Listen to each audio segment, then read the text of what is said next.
નમસ્કાર મિત્રો, મારી યુટ્યુબ ચેનલ પર તમારા બધાનું સ્વાગત છે। આજે હું તમને એક સત્ય ઘટના કહીશ, પ્રેમ લગ્નનું પરિણામ। દીકરીઓ ભાગીને નહીં, જાગીને લગ્ન કરો। પ્રેમ કરવાની કોઈ ના નથી, પણ તમે કોઈ અજાણ્યા છોકરાના સંપર્કમાં ઇન્સ્ટાગ્રામ કે પછી ફેસબુક કે પછી સોશિયલ મીડિયાના માધ્યમથી આવો છો।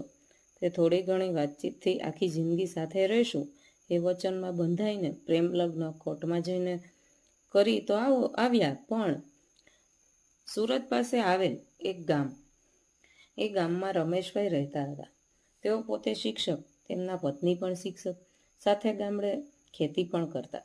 તેમને સંતાનમાં દીકરો અને દીકરી, પોતે નોકરિયાત એટલે પોતાના બાળકો ભણે એ આશા હતી।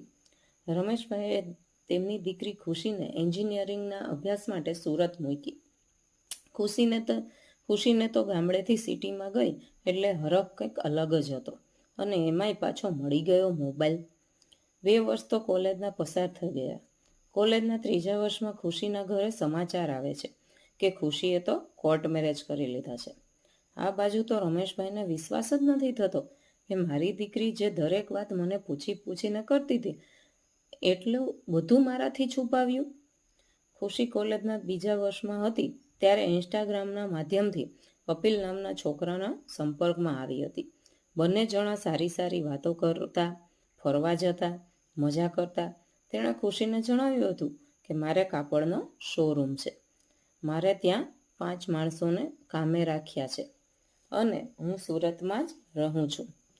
ખુશીબેન પણ ધીમે ધીમે કપિલની વાતોમાં તણાઈ ગયા અને લોભાઈ ગયા।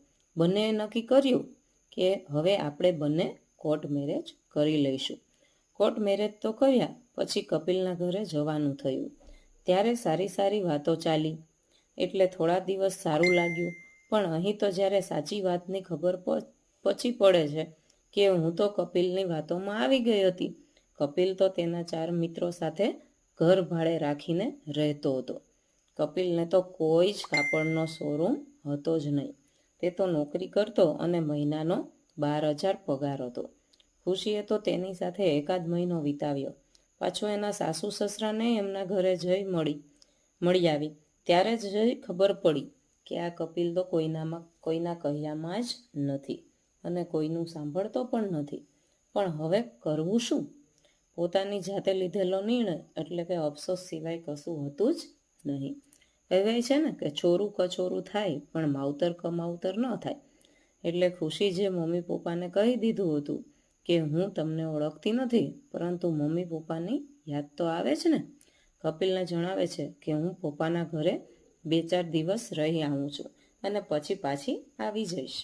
કપિલને પણ એમ જ કે હવે તો મેરેજ થઈ ગયા છે એટલે હવે ખુશી પાછી આવી જ જશે ને। ખુશી મમ્મી પપ્પાના ઘરે આવે છે।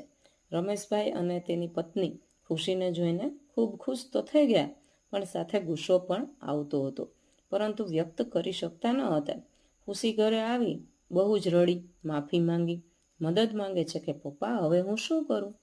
ખુશીએ કીધું હવે મારે ત્યાં જવું જ નથી, હું મક્કમ છું। રમેશભાઈ તેમની ખુશીને લઈને મારે ત્યાં મળવા આવ્યા।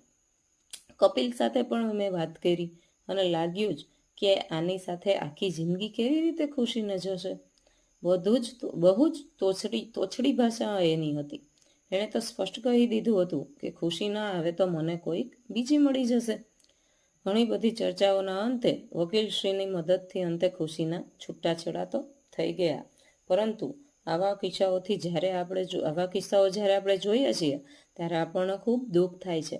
તો કોઈ પણ વ્યક્તિ આવું પગલું ભર્યા પહેલા પોતાના વિશે વિચારવું જોઈએ અને પોતાના પરિવાર અને જેમને આપણે મોટા કર્યા એ માતા પિતા વિશે પણ અવશ્ય વિચારજો। મિત્રો, વિડીયો ગમ્યો હોય તો લાઈક, શેર અને સબસ્ક્રાઈબ કરવાનું ભૂલશો નહીં। ધન્યવાદ।